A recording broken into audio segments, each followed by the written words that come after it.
पशुपति व्रत भगवान शिव शंकर जी को समर्पित है। जब आप बहुत सारी परेशानियों से घिरे हों और उन परेशानियों का आपसे कोई समाधान हो नहीं रहा हो और आपको कुछ समझ में नहीं आ रहा हो, तब यह व्रत अपनी मनोकामना पूर्ति में अवश्य सहयोग करेगा।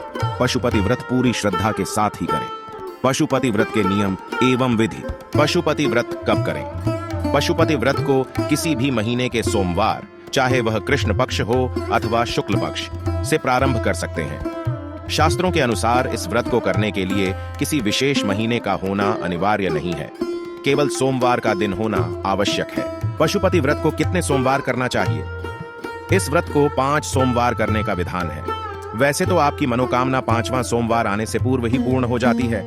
अगर आप फिर से व्रत करने की सोच रहे हैं तो 1 सोमवार छोड़कर व्रत करना प्रारंभ कर सकते हैं। पशुपति व्रत विधि। आप पशुपति व्रत जिस सोमवार से करना प्रारंभ कर रहे हैं, उस सोमवार को स्नान करके स्वच्छ वस्त्र धारण कर 5 सोमवार व्रत करने का संकल्प लें। फिर आप अपने आसपास के शिवालय, मंदिर जाएं। अपनी पूजा की थाली में धूप, दीप, चंदन, लाल चंदन, बेलपत्र, पुष्प, फल, जल ले जाएं और शिव भगवान का अभिषेक करें। इस थाली को घर आकर ऐसे ही रख दें। जब आप शाम के समय यानी प्रदोष काल में स्वच्छ होकर मंदिर जाएं, तो इसी थाली में मीठा प्रसाद और 6 घी के दिए लेके जाएं। मीठे भोग प्रसाद को बराबर 3 भाग में बांट लें। 2 भाग भगवान शिव को समर्पित करें, बचा हुआ 1 भाग अपनी थाली में रख लें। इसी प्रकार आप जो 6 दिए लाए हैं, उनमें से 5 दिए भगवान शिव के सम्मुख प्रज्वलित करें। बिना जला बचा हुआ दिया अपनी थाली में रखकर घर वापस ले आएं। इसे घर में प्रवेश होने से पहले अपने घर के मुख्य द्वार के दाहिने ओर चौखट पर रखकर जला दें। घर में प्रवेश करने के बाद 1 भाग प्रसाद को आप ग्रहण करें। इस प्रसाद को किसी और व्यक्ति को न दें। इस व्रत में आप प्रसाद के साथ भोजन भी ग्रहण कर सकते हैं। हो सके तो मीठा भोजन ही करें। पशुपति व्रत के नियम शास्त्रों के अनुसार व्रत के कुछ नियम हैं, जो इस प्रकार हैं। इस व्रत को सोमवार के दिन ही किया जाता है। इस व्रत में सुबह और शाम मंदिर जाना अनिवार्य है।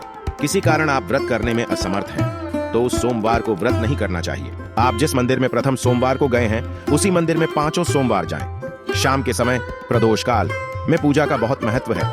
व्रत करने वाले को दिन में सोना नहीं चाहिए। भगवान शंकर का ध्यान करते रहना चाहिए। इस व्रत में आप दिन में फलाहार ले सकते हैं। यदि आप दोबारा व्रत करना चाहते हैं तो 1 सोमवार छोड़कर व्रत प्रारंभ कर सकते हैं। व्रत के दौरान भजन और श्रद्धानुसार दान करें। पशुपति व्रत उद्यापन विधि। पशुपति व्रत को 4 सोमवार तक दी गई विधि से पूजा अर्चन करें। जब 5वां सोमवार हो, उस दिन शाम के समय मंदिर जाएं। तब अपनी पूजा की थाली में भोग प्रसाद, दिया के साथ एक नारियल जिस पर 5-7 बार मौली लपेटी हुई हो, उसे भी ले जाएं। इसको भगवान शिव को चढ़ा दें। हो सके तो 108 बेलपत्र या 108 पुष्पों से भोलेनाथ का श्रृंगार करें। अपने श्रद्धानुसार दान करें। तो ये है पशुपति व्रत की विधि। आपको जानकारी अच्छी लगी हो तो कमेंट करें। श्री शिवाय नमस्तुभ्यम।